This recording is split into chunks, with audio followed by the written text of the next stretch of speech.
Welcome to my running solo and GM-less games video. My name is Roosevelt Cooper from Golden Acacia Gaming. In this video, I'm going to demonstrate to you how you can use the chaos factor from the Mythic Game Master Emulator system to alter the ebb and flow of your adventures you play without needing a game master to do this for you.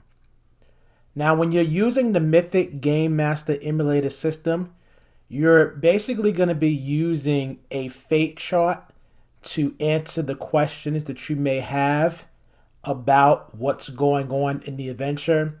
So the example that I gave when I did that video, and by the way, if you want to actually watch that video where I demonstrated how you can actually use the fate chart, I put a link to it in the description of this video, so you can click the link there to watch that video. I definitely recommend that you watch that video first if you're not familiar with how a fate chart works before you watch this video, because the chaos factor ties into the fate chart.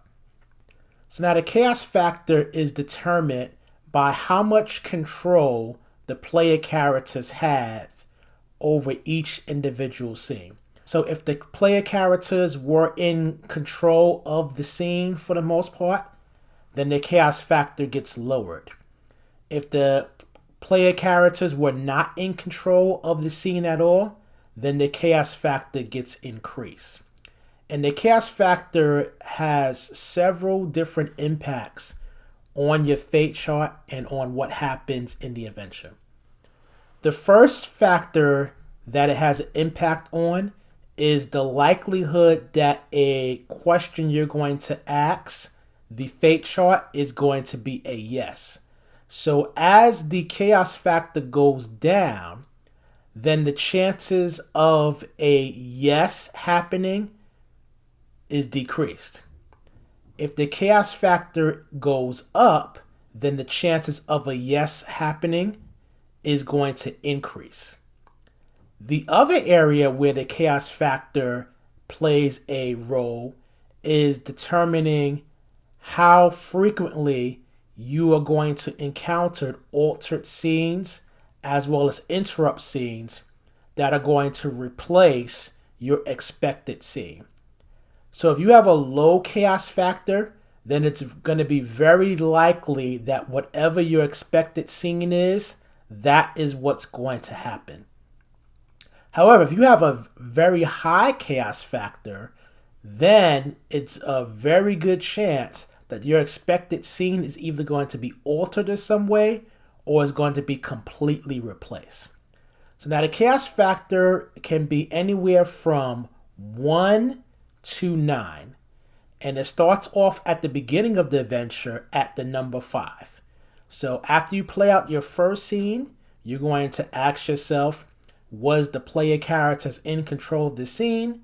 If the answer is yes, then you're going to reduce the chaos factor from 5 to 4. If the answer is no, they were not in control, then you're going to increase the chaos factor from 5 to 6. And then whatever the new chaos factor is, that's going to be the chaos factor for your next scene. So then you play out that scene, and then once again, you're going to ask the question, were the player characters in control? If the player characters were in control, you're going to lower the chaos factor. And if the player characters were not in control, you're going to increase the chaos factor.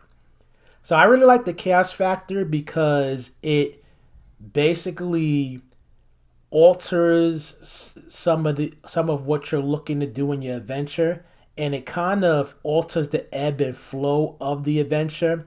So you're going to have some points in the adventure where everything's pretty much playing out like you expected, but then there's going to get a point in time where the player characters are not going to be in control, and that can kick off a lot of really chaotic things going on in your adventure. So try it out if you haven't already done so. I think it actually adds to the Mythic experience and makes your adventures a lot more unpredictable and a lot more exciting.